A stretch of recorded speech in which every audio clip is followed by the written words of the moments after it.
So welcome to another edition of the Honored Metal. This time we're going to be doing something, I've said before that, I want to try and make sure that I mix it up. Sometimes it'll be, special editions, or sometimes it's limited runs or box sets, whatever. And this time it's just going to be a re-release with a special vinyl to it. We'll get to that in a minute, but I wanted to make sure that I'm spreading the love a little bit here. So we've done some progressive rock / metal, we've done progressive death metal, we've done some doom, and this time we're going to do a little bit of black metal. One of the bands that actually got me into black metal. A lot of times when people who are accustomed to other forms of metal want to expand on black metal, and maybe they have a hard time because some of the traditional black metal, the production sounds like someone farting through a walkie-talkie. It's often not good, and the originals, that was not necessarily done to make it sound like shit. It was just done with what they had to use, and as a result their passion really came through, and that's what really helped spread that kind of music. But later, a lot of bands that were just trying to consider themselves true Norwegian black metal would just purposely make shitty recordings, and it just really wasn't serving the music. They just were trying to fit into a certain style. So I always suggest for people who want to expand their taste in black metal that they start with bands that are well produced and then kind of work backwards. It's a little easier to take that way. So for me, that's actually what got me into a lot of those bands. So I prefer the later Emperor music, Dimmu Borgir, and the album that we're going to be talking about today is Immortal. This is the Sons of Northern Darkness. This is a badass album. This originally came out in 2002 on Nuclear Blast Records. This is actually Immortal's 7th album, but it was their first that they put out with Nuclear Blast. Now, this particular one that I'm holding, this is actually a 2018 release, I believe, maybe last year. Like I said, this is a very well-produced black metal album, very powerful sounding, really cool. Thing about Immortal is they set themselves apart from other bands in the genre. Now, they have the corpse paint look, and the thing with the corpse paint is, I don't know, it's kind of hit or miss as far as sometimes it's very cool, very dark, very spooky. Sometimes when they're wandering around in the woods in these videos with the corpse paint on, it can be a little silly at times, I guess.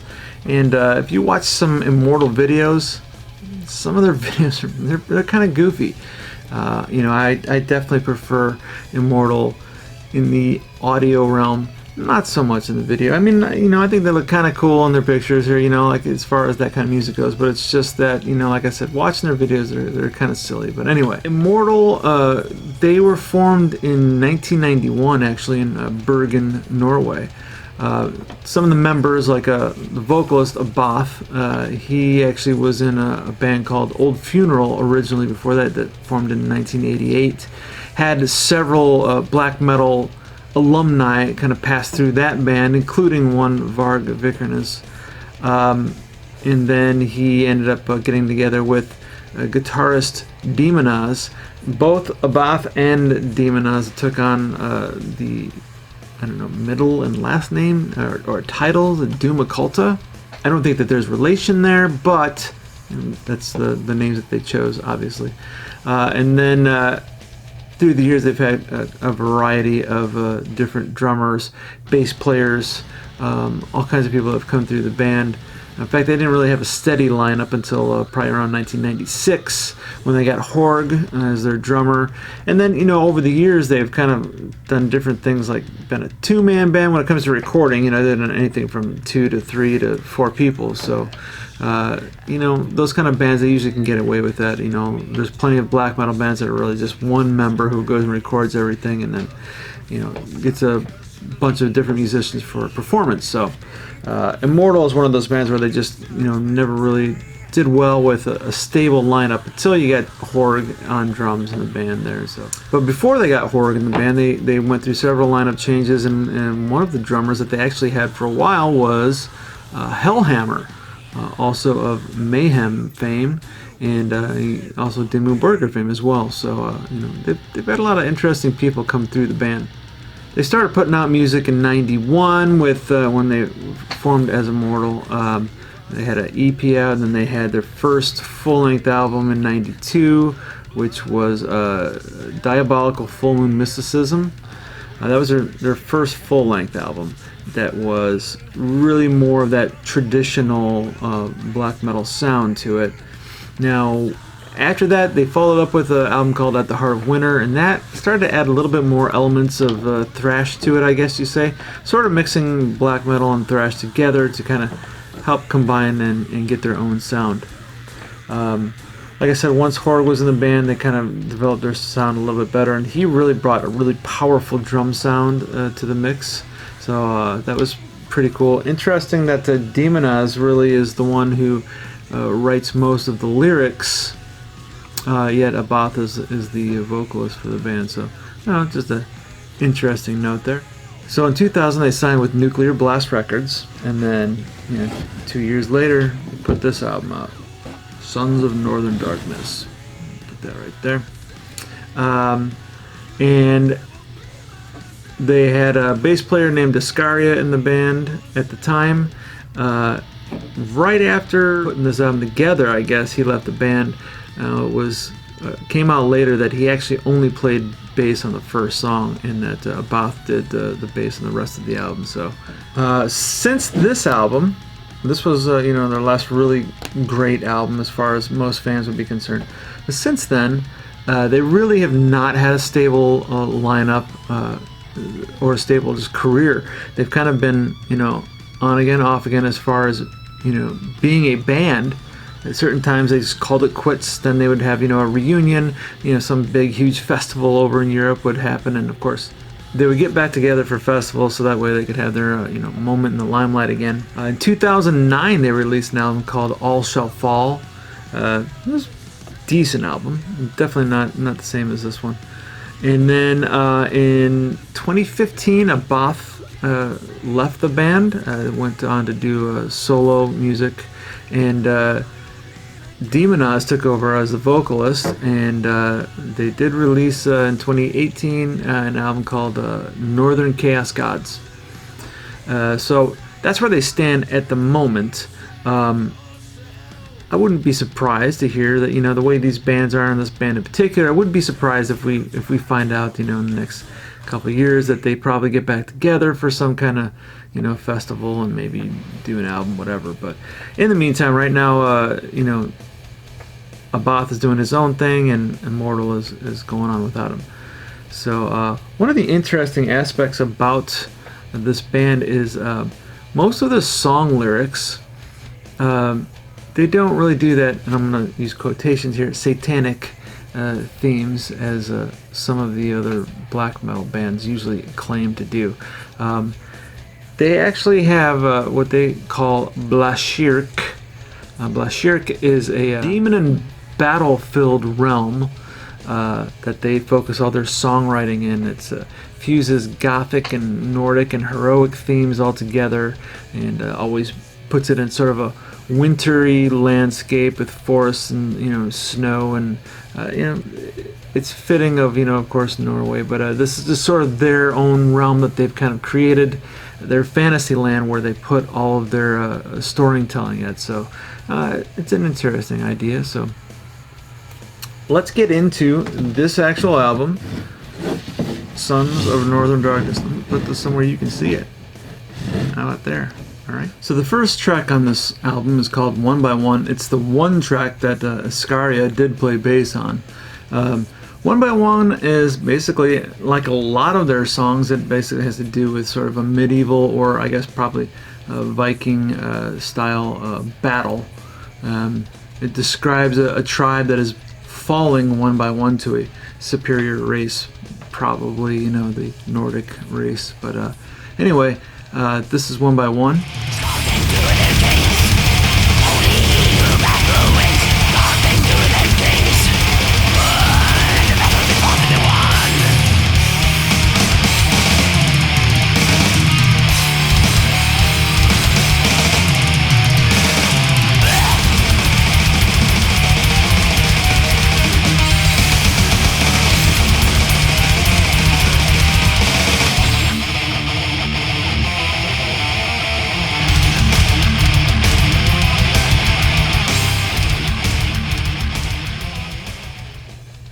The second track on this album is the title track, Sons of Northern Darkness. This song kind of describes beings in a spirit realm who have traveled through space and time to come and wreak havoc on the land, basically setting fire to the lands and destroying all they come in contact with. Track number 3 is called Tyrants. This has a really killer drum feel to the whole song. This song basically describes the glory and the detail in a warrior's armor and his weapons and the gleam of the metal, and it's something that they kind of took a small area of and just really focused on and made it their own. Really cool song.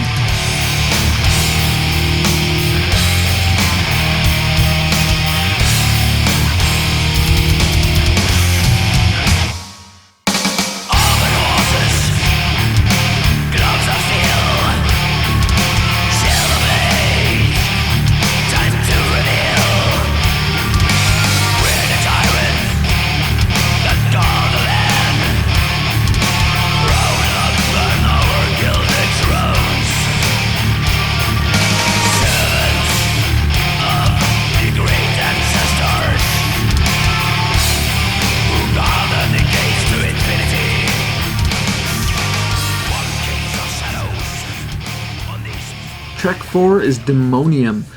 Basically, Demonium is kind of describing how it would feel to be one of these blackened spirits and communing with the souls of the past. And kind of a simple, a lot of their lyrics are kind of rather simple and straight to the point, but interesting, just kind of the perspective that they chose to use in this particular song. Track number 5 is Within the Dark Mind.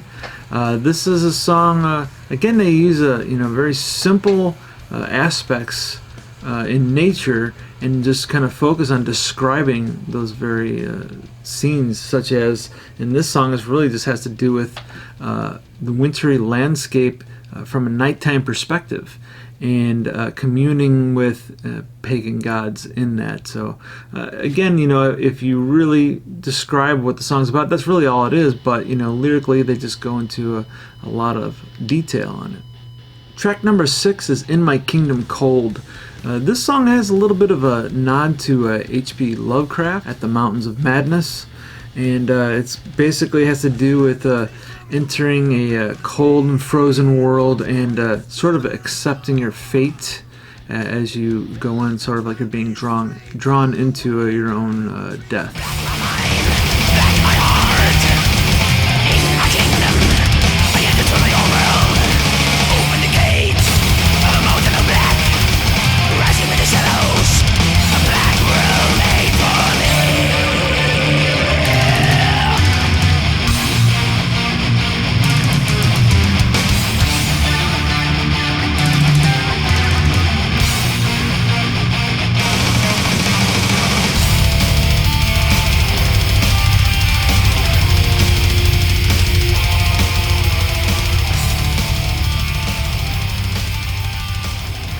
Track number 7 is called Antarctica, and again, this is one of those songs where the idea is very simple. I mean, they're really just describing a landscape and how vast the snowy mountains are, and the glaciers expanding and towering ice, and it's really impressive that these guys can make something sound so brutal, and they're just, I guess it is a brutal continent, and nobody lives there for a reason, but it's just an interesting concept for a band to take and make a song of their own. So the final track on the album is Beyond the North Waves.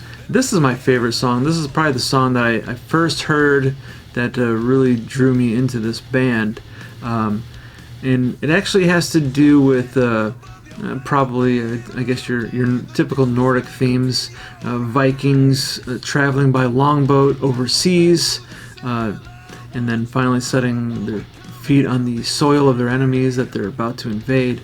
The thing that's interesting about this is that you can really hear, you can feel that rowing and that trudginess of it all. It's a really, I guess, beautiful way of capturing that vibe.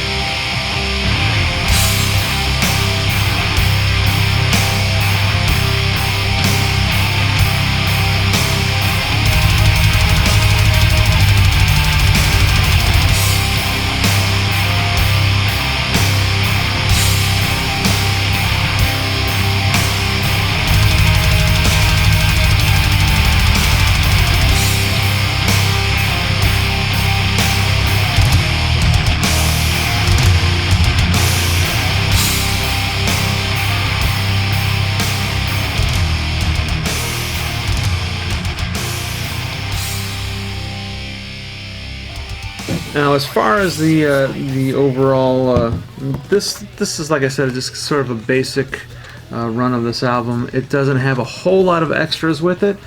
You know, it's got the lyrical content, you know, on the inside, and you can kind of see the guys standing out there with these cool weapons here. That you know, they've got all these like axes and, you know, bats with spikes and shit. That you know, they could have posed with some instruments, but yeah, they chose that. And then the weapons designer, actually looks like there are several guys listed here: Henning Asenfosse and Jan Erik Larsen and Horgan Abath. Those are the weapons designers. So that's just interesting that they, you know, they put weapons designers on here.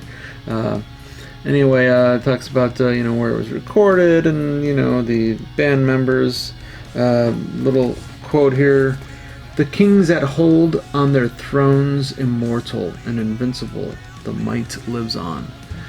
So anyway, other than that, the other thing that was interesting about this album, why, now, you know, as a vinyl collector, of course, you know, there's little things, not just, you know, it's not just about the music, you know, because I can just listen to it on digital if that's all it was. It is about collecting, and one of the things that draws a collector is variants, and especially if they tell you that's a limited run. This particular one is limited to 1,500 copies, I believe, and it has to do with, of course, the vinyl.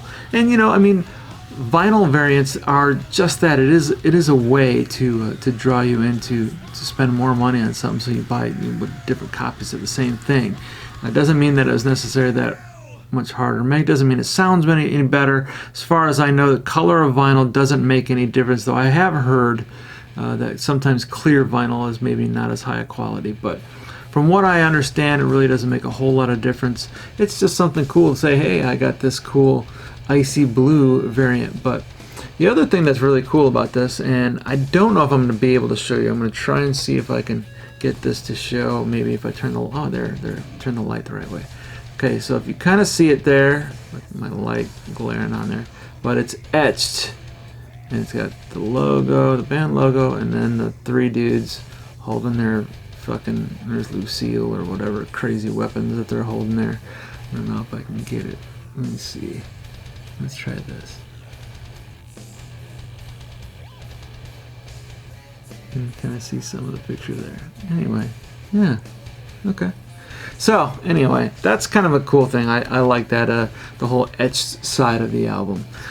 So anyway, this is a double album, so, you know, that was just basically, there's three sides that, you know, have recorded material, and then side D, I guess, actually is the etched side. So pretty cool stuff. So anyway, that is pretty much all that there is to this. It's not like, you know, there wasn't any posters or any, you know, lyricals. The lyrics are inside the jacket, of course, but yeah, other than that, just kind of wanted to share that with you, because, like I said, this is a really great way to get into black metal. You know, they've got that heaviness to this album, a clear production, the drums are huge, the guitars are big on here, you know, Abath's vocals, I mean, you could say the same thing about death metal. I mean, there's not like there's any range to it, but it fits what they're doing, and it's definitely a classic album, one I still listen to all the time. So if you've never listened to Immortal or any black metal, check this album out.